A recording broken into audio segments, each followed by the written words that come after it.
She knows exactly who she is. What other people find confusing, she just smiles and finds amusing. 'Cause she knows exactly who she is. Ever since she was a little kid, and though the world is taking time to let her in, she knows exactly who she is. This life is a precious gift, she says, a paradise of our own making. That's why I'm Wolfgang and I play the bass. And that's what I do. I'm Thomas and I play the drums. That's what I do. Thank you very much. I try my best. My name is Oscar Kozlu. I play guitar and, yeah, in this case, electric guitar. My name is Ben and I play the piano as well as the organ. I don't know if I would go so far as to say I know who I am. I feel like I'm always constantly becoming who I am, as I think we all are. Whether we're aware of it or not is a different question. I mean, there are some things that I hold on to as cornerstones of my identity. Big one for me is being born American but living in Europe. You could even say being an American child and a European adult, essentially. I lived in America until I was 18 and now I'm 32 and I've been in Europe since then. So yeah, you could say Bryan is an American child and a European adult. I'm certainly a musician, although sometimes I feel more like a poet than a musician. But who I am, yeah, I think I'm a nice person.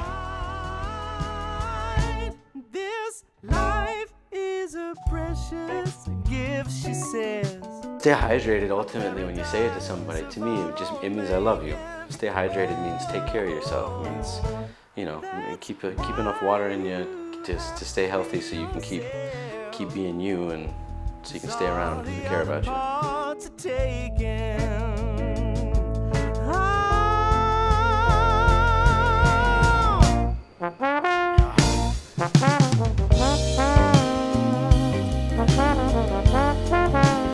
Oh, you staying hydrated, boy?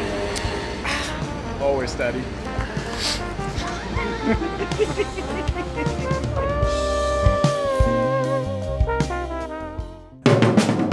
On this album, on the Stay Hydrated album, well, so for many years now, I've really developed a non-American taste in music.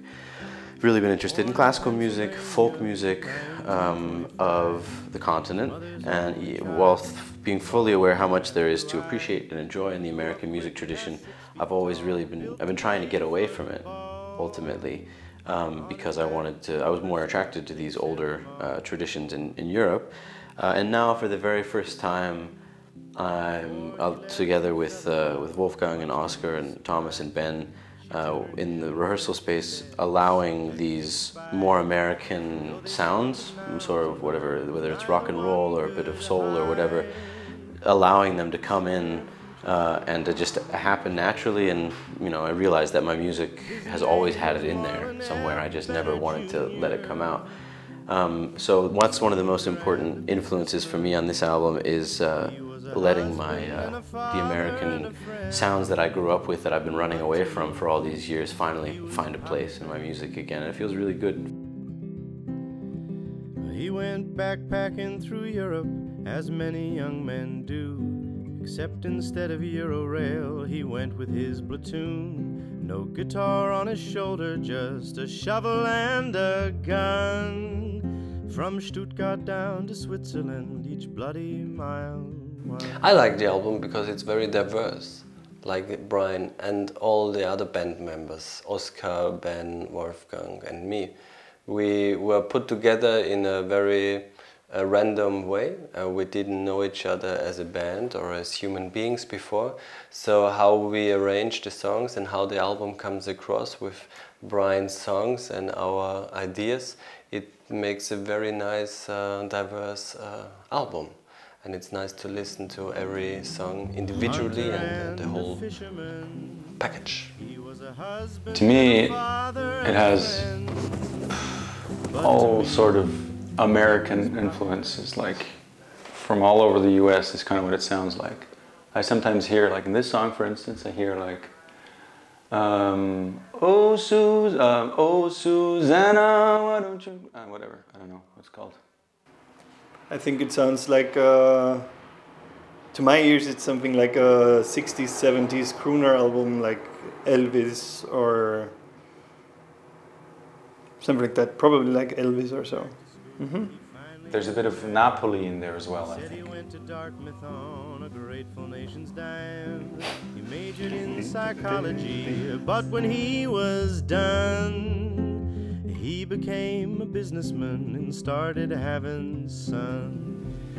It burns real bright until it burns right out.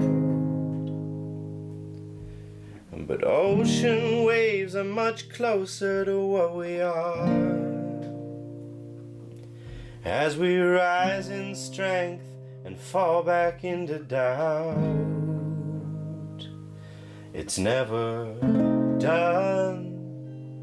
And I, for one, I'm sure that's why we drink so much good beer.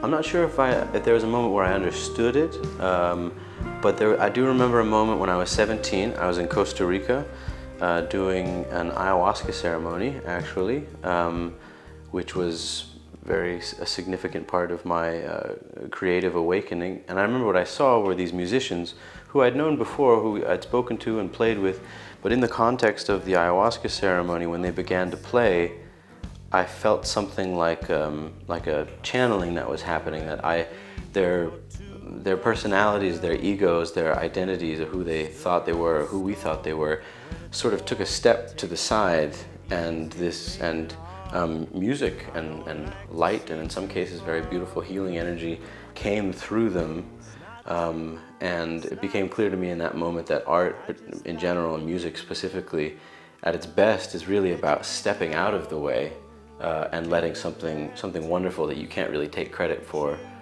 flow through you and manifest itself in a space, whether that's in a recording studio or on a stage or in a private conversation with somebody. The more often you can manage to do it, the best. I feel like I mostly only manage it on stage, connecting with people. But that was the first time I ever saw it. And when I saw that, I thought to myself, wow, if I could do that, that would be worth my life, basically. I only care about myself. This self-obsession is my only wealth, and the applause is the cause of why I'm locking up my jaw. This should be against the law, but it's not true. I would say first and foremost, even though the music has such a high priority, and their talents, their skills, their patience, their work ethic and willingness and everything, what I like above all of those things, which are all extremely important, is that they're nice to be around. Every single one of them is nice to hang out with, nice to be in a room with, nice to go for a drink with, nice to drive in the car with. Just good quality human beings who just happen to be phenomenal musicians on top of that. And that to me is my priority list when it comes to playing with people. I want to be good people first and then kick-ass musicians second. And that's what all these guys are, without a doubt. It's not true, it's not true. I just lied to you.